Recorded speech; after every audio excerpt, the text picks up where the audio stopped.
Good evening, everyone, and welcome to Wrestling with Comedy. I am your host, the Real Deal Joel Davis, comedian, the Real Deal Joel Davis, a former professional wrestler, MMA fighter, motivational speaker, currently podcaster, promoter, and stand-up comedian. What a show we have here tonight for you.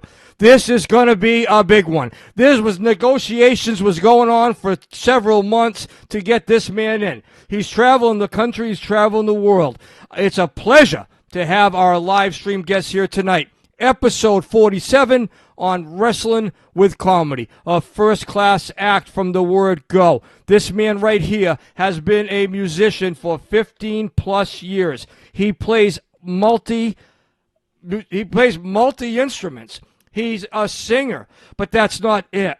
He's also a Boston Bruins super fan. He's a Boston Bruins promo guy. He's done it for real. In 2017, he started up with the Boston Bruins as one of those super fans and promo guy.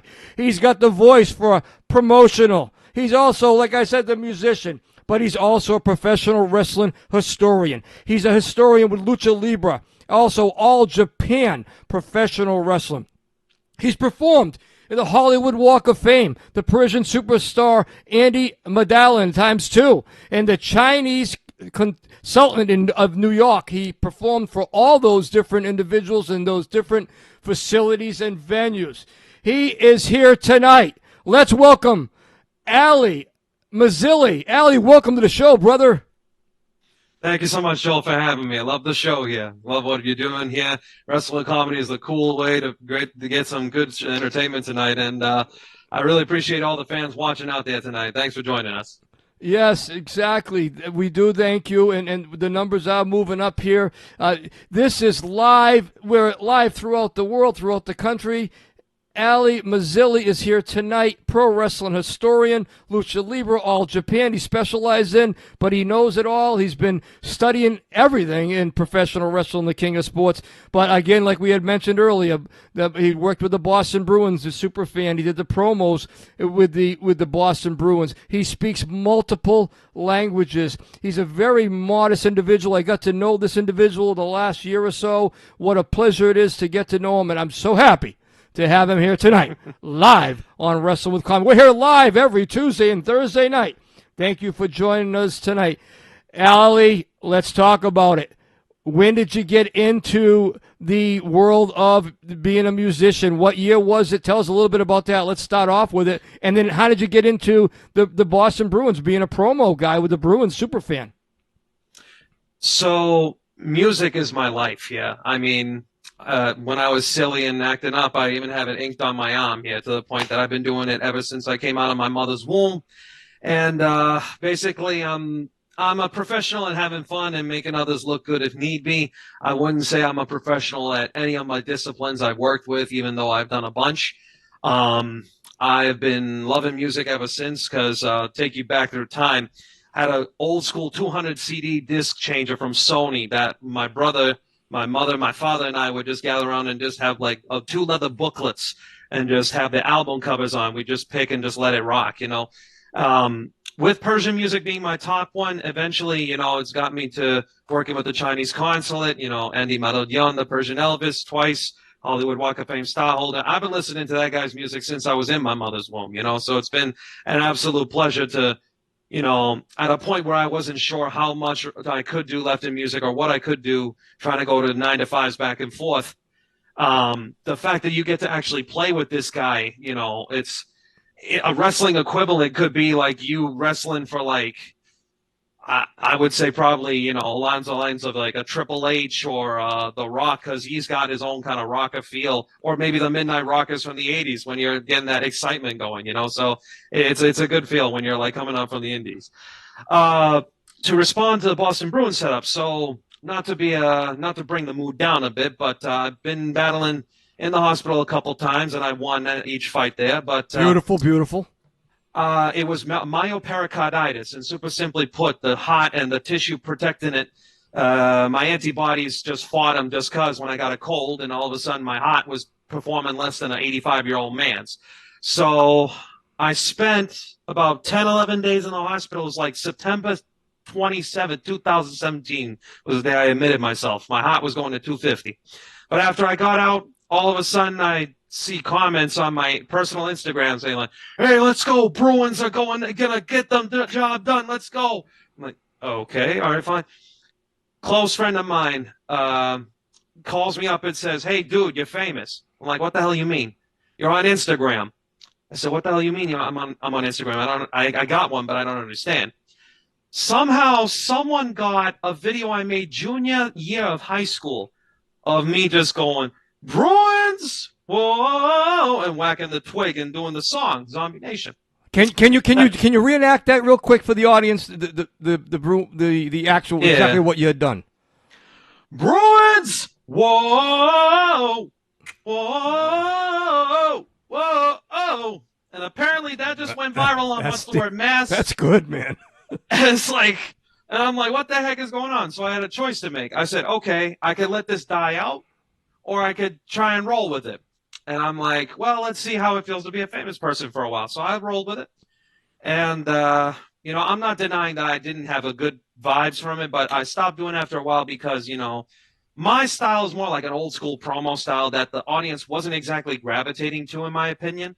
So I figured let the better people do their thing, like GRD, Green Run Street, the Celtics superfan, Spike King at the time, who had a company called Ride the Wave Media, like the Bruins World Order. You'd love the Bruins World Order. There was like a Bruins Ric Flair, Hulk Hogan, Ultimate Warrior, who I talked a little more to late that time. And there was a bunch of others that was like real super fans.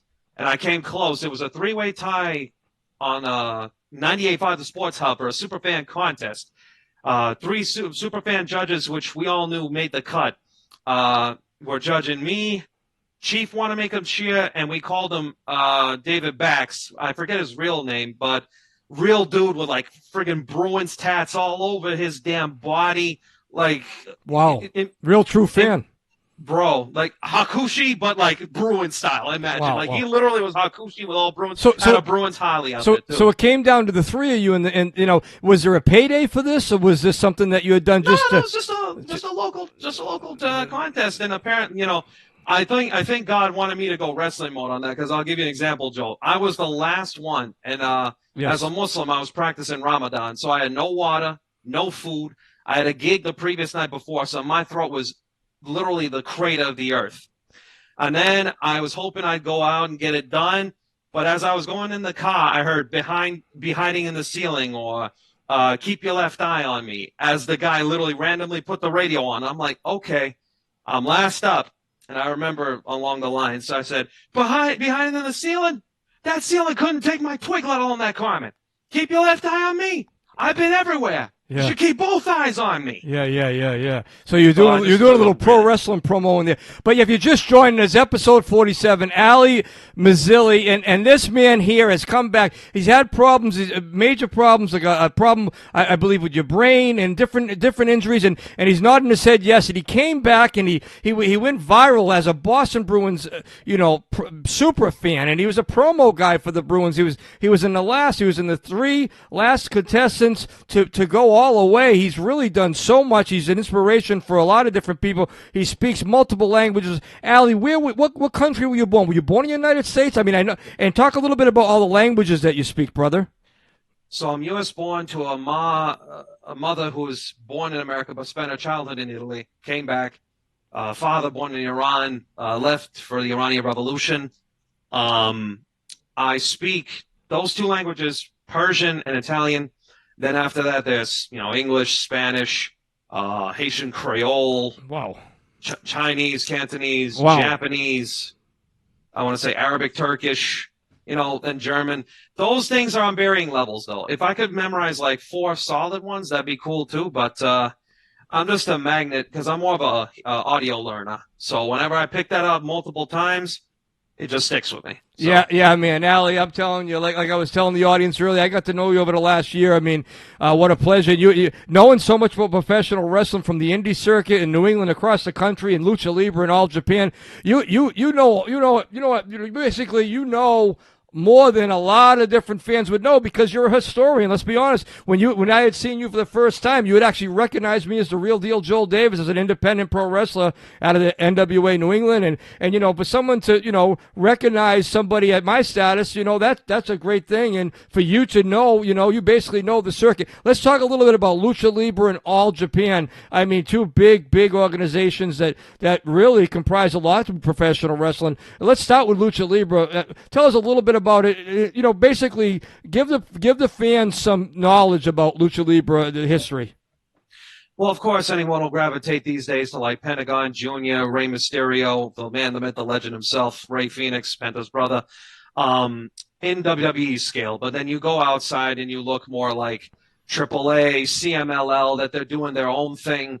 You look at guys like Mystico, you go look at Titan, also known as Titan, and you got some of the ladies actually are doing it too, like La Hiedra or even Persephone, that they're doing their thing out there. And it's like people always see the high flying. A lot of people misunderestimate the physicality and the power that Lucha Libre can produce with bigger like powerhouses. For me, a powerhouse for me would be like Blue Panther, or maybe even there's one Rudo, or one heel that I forgot a long time ago that used to impress me too. But even in looking at the old school guys like El Santo, Blue Demon, Dr. Wagner, they could fly around and still had some pretty beefed up arms themselves, like Mil Mascaras. That the power is there, but the high flying is definitely interesting. Yeah, and you can't go without mentioning the Guerrero family, Armando Guerrero, Correct. Chavo Guerrero, and Eddie Guerrero. We can't not mention them. All Japan, brother. Let's talk about it. All Japan. You're the historian, bro. This is what the people have been waiting for, Ali. Tell them a little bit about All Japan and what you've studied and your knowledge a little bit about the history of All Japan and where it is today.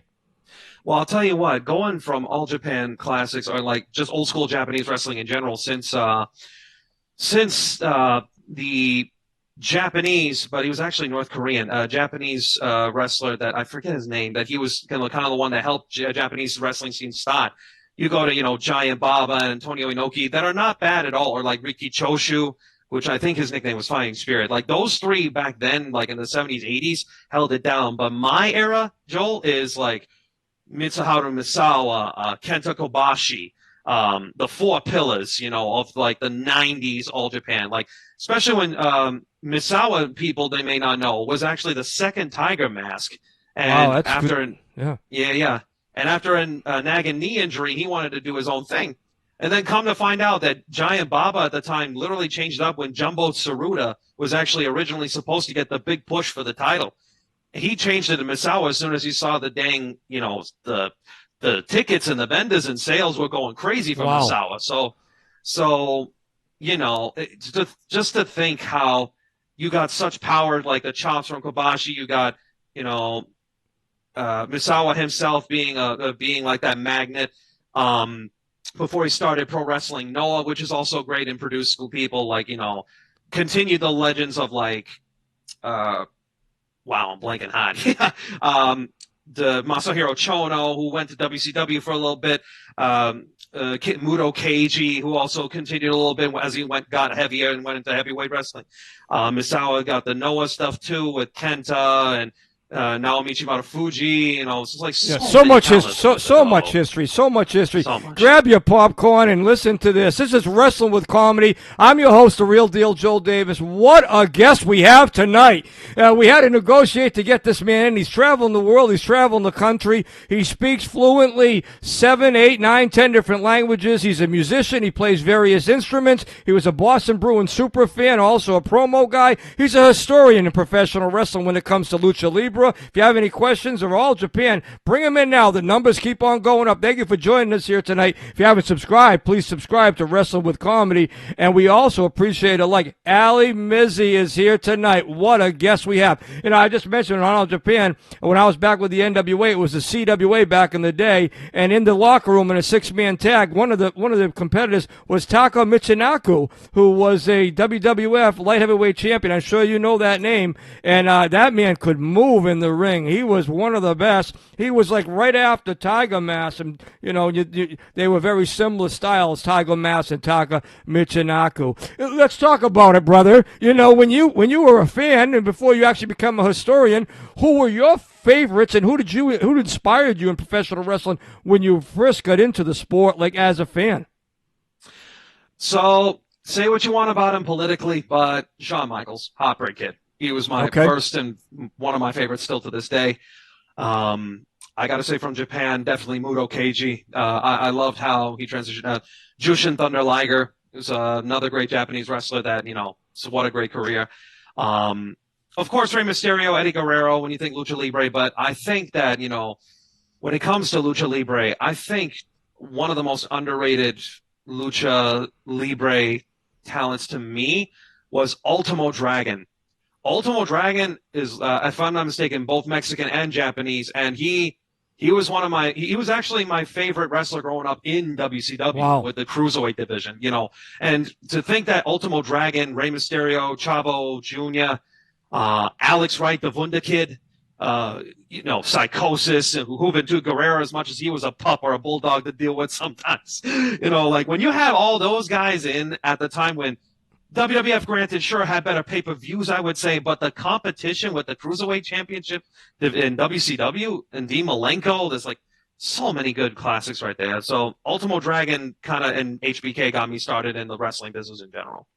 Yeah. So Ultimate Dragon, yeah, and those are two big names right there. And you got to remember, Shawn Michaels came up. He was a jobber back in the day in the Mid-South and doing the jobs. He was never really a big guy. He put on the weight and whatever he had to do to get there. And then he started teaming up with Marty Jannetty in the AWA, and they paid their dues. And then they got the AWA straps over there in the AWA. And then when they got to the WWF, they became tag team champions. And when Michaels went ahead as a single solo pro wrestler, he blossomed into a mega star. It's Ali Mezzi here tonight, episode 47, Wrestle with Comedy. Oh yeah, here we go. We got the people are coming in. We got to lay a little laugh there. It's great to have this man on the show. He knows his stuff. Listen and learn, and you can really have the opportunity to listen to someone that knows what he's talking about. He is a professional wrestling historian. Let's talk about it, Ali. The top 3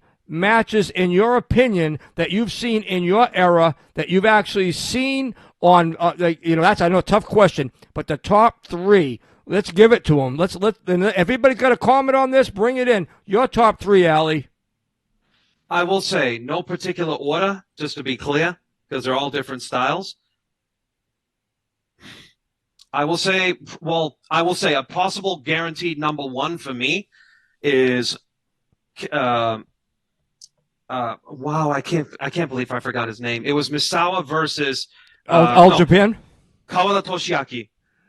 Him in the Triple Crown, I think that was Misawa's 3rd or 2nd victory against him. It was a Triple Crown in 1996 and 97. No, that wasn't a gimmick death match or nothing like that. That was a straight. No. That was a straight up literal crowd pleaser, So it was just, Kawada was taking all the beatings from Misawa and giving it back to him just as much, but then Misawa comes up and literally gets that last extra move, and then the crowd just loses. It's like halfway through the 40-minute match, the crowd literally shakes the cameras up with their feet. So that's that's one of the 3. 2 other matches, brother. My second would, honestly, in more recent memory, I gotta go Lucha Underground. Okay. Rey Mysterio Jr. versus Prince Puma, aka Ricochet. I know he got in some hot water with trying to do some crowd work online or something, but I will say, if you take that away, yeah. At the time, Lucha Underground on El Rey Network was making some groundwork, and they literally were doing just enough. They brought back Vampiro against Pentagon, for crying out loud. I mean, you gotta listen. Vamp, say what you want about Vamp, but Vamp coming back trying to do his shtick, trying to get that done with Pentagon in a brutal match like that. Okay. So there's 2 of them. We got one more. Yeah, but yeah, Puma and Ray were great. This classic Lucha Libre match done really well. 3rd match probably would have to be. You know what? It's hard. I got to go with Razor Ramon, Shawn Michaels, Intercontinental title, ladder title. Scott Hall? Yep. Yeah. First time. Yeah. First Yeah. time. And what a group of matches. And again, this is a pro wrestling historian, Ali Mezzi. He's a gentleman. He's a pro from the word go. He speaks different languages. He writes in different languages. I've seen him write in Chinese and Japanese. He's very, very educated, but one of the modest people you'll ever meet. He's sharing his knowledge here. We're happy to have him here tonight on Wrestling with Comedy on episode 47. Ali, now I know for a fact that you do impersonations of professional wrestlers. And if anybody has anyone that they'd like to hear, I would like them to send a message here in the chat and give us who you'd like to hear. But give us the ones that the pro wrestlers, Ali, that you've pretty much mastered. And I know there's a few that you have mastered. You've told me in the past. Is there like 5 different pro wrestlers that you can really do impersonations that you've really worked with? So I will say anyone from 2000s before gives me the best chance of impersonation. But I will say Iron Sheik's my best one. Is easily my best one. So if I were to say, for example, to all my wrestling fans round the world, cameraman zoom it. If you cannot zoom it, look at JoelDavis, RealDeal, New England Hall of Fame, NWA New England Pro Wrestler, Jerry Springer, alumni, everybody know. You've got power, you've got MMA, you've got technique, you've got the baddest man on the planet, other than Iron Sheik. You got JoelDavis, Baba, because Shiki Baby know. Everyone know that you come to the Wrestling with Comedy and you get the real toughness. And you think otherwise, I say, pah! Well, that was great. That's Ali Mezzi doing an impersonation of the late, great, former WWF heavyweight champion and tag team champion with Nikolai Volkov, managed by the late classy Freddie Blassie. Ali Mezzi doing the impersonation of the Iron Sheik, and that was a good one right on the nose. I really appreciate that. And, and the thing is with something like that is, it's not easy to do. And, not everybody does like somebody like the Sheik. I think I believe you do Hulk Hogan, you do Randy Macho Man Savage. Is there anywhere else that you could do quickly for us? I mean, I know you can do it, brother. One more for us? Can you do Randy? Can you do Savage? Randy Savage. They love Savage on this channel.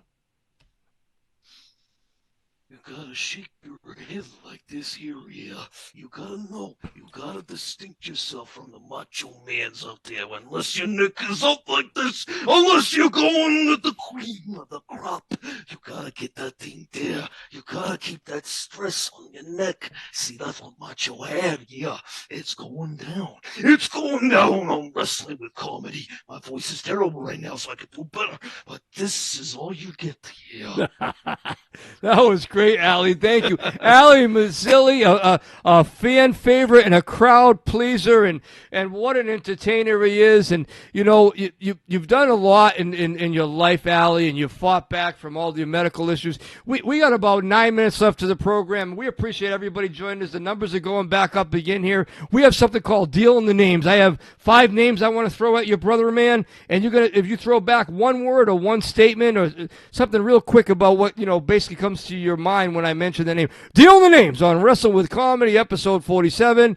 We just so you know, people out there, we are now on not only YouTube Music, and now we are on Buzzsprout. Yeah, that's right. We're on Buzzsprout now. Thank you. And just working our way to the different platforms, Wrestling with Comedy. Deal in the Names. Ali Mezzi here tonight, pro wrestling historian that specializes in All Japan and Lucha Libre Pro Wrestling. The first name on your list is the late, great Andre the Giant. Like him or hate him, wonder of the world. I mean, he helped put wrestling on the map, and there's nothing more that you can ask for him, considering how he was going through all that pain and had some of the best matches with Hulk, Jake the Snake, and many more to count. So, great man. Beautiful. The second name, Deal in the Names here tonight with Ali Mezzi. If you just joined us, he's a pro wrestling historian, and he's also a musician and a Boston Bruins superfan that did some promo work for the Boston Bruins. We're so happy to have him here tonight. The second name is Rey Mysterio, brother. the greatest Lucha Libre wrestler of all time. He helped cross everyone over. He helped. I mean, Conan gave him the push, but Ray took it and just went crazy with it. Best Lucha Libre wrestler ever. Very good. Number 3 on Dealing the Names, and there's 5 names on the list, is the late, great comedian Richard Pryor. The man who unlocked a whole new world for anyone doing comedy today, no matter what your race, creed, or religion is. I mean, take away what Cosby done in his life. He was doing the clean act, but Richard, after doing his shtick, knew what he had to do, and he brought his own taste to it, growing up in his situation, and he's one of the best comedians ever, bar none. Beautiful, beautiful. Number 4 on the list on Dealing the Names here tonight is Giant Baba. A washboard of a torso that was a big old giant with a big old heart. I mean, Giant Baba helped us. Was his legit height 7 foot even? I believe so. Yeah, he was one of the tallest wrestlers at the time. I mean, there's not much you could say about Baba without just saying great man in terms of that, and just whether you sided more with the New Japan or the All Japan. Both Baba and Inoki both deserve their flowers for continuing wrestling as was in Japan. Riki Dozan, though, to go back quick to that North Korean that posed as Japanese that taught Inoki. Yes. That was the name I forgot. Riki Beautiful, Dozan. beautiful. So we got that covered. And the last name, brother man, on your list tonight on Dealing the Names on Wrestling with Comedy, we are live. It's going to be Mil Mascaras. Mil Mascaras. I mean, what can you say, man? Like, he helped pioneer Lucha Libre and helped it, get into the era where people like El Santo and Blue Demon could actually do, like, expanding the brand with, like, films and maybe even songs or doing, so much more marketing at the time. Also, while being one of the greatest Lucha Libre wrestlers at that time, doing so many matches to count. So... Ali, what an episode this has been. We still have about 6 minutes left, people. Get your questions or comments in. We see the numbers here. We appreciate you joining us here tonight, Wrestle with Comedy Live. We're here every Tuesday and every Thursday night, Wrestle with Comedy. I'm your host, The Real Deal, Joel Davis, and what a episode it's been. And, this man has so much knowledge. He has so much knowledge. The whole neighborhood that he lives in doesn't know 1% of what this man knows. He just knows so much. He's smiling, but he's become like a friend of mine, and he's one of those guys that he respects the sport of professional wrestling. He respects everybody in general, and he came back from a brain damage basically, and he's doing so much. Ali, where do you see yourself, and what are you setting yourself? Where are your sights set for the year 2027? And throw out your social media, because I know people would like to reach out to you if you have time to answer questions. So I'll type it as soon as I chat it. So I have YouTube right here, which is K-Mezzi, K-M-E-Z-Z-I. That is K-Mezzi on YouTube with my Chinese name right there. That you can see that there. K-Mezzi1 as well on Instagram. It's a little different, but any other platforms like Red Note, Chinese YouTube, aka Bilibili, TikTok, YouTube, it's all K-Mezzi, K-M-E-Z-Z-I. For the response of 2027, look, as long as God doesn't count me out 1, 2, 3, or knock me out 10 count full. Well, that ain't happening, brother. You got a long time to go. I got a chance not to tap out and hulk up a little bit, quote unquote. Like, hey, look. I perform with a lot of people, and like I said, had it not been for those performances, I would have just been, 9 to 5 and with this as a hobby, like a lot of musicians unfortunately do. But with what has happened and come to pass, I'm just a guy who's a citizen of the world and wants to travel and see what everyone else brings to the table. And I hope I could just put a smile on people's faces in the end. Well, I can tell you one thing right now. You put a lot of smiles on a lot of people's faces tonight on the live episode here tonight, Wrestle with Comedy, including myself, and on the replay. Hundreds of people will watch this, Ali, and you really have, and I mean that. And you know me, I don't bullshit. I just say it the way it is. I keep it real 24/7. We have something else that's on the program that's called Finish This Statement. I'm going to start a statement. You go ahead and finish it. You have no idea what the statement is. Matter of fact, I don't even have the idea what the statement is. I just make it up as we go. And here it is, brother. Are you ready? Yes, sir. In professional wrestling, if I could be a part of something, I would be...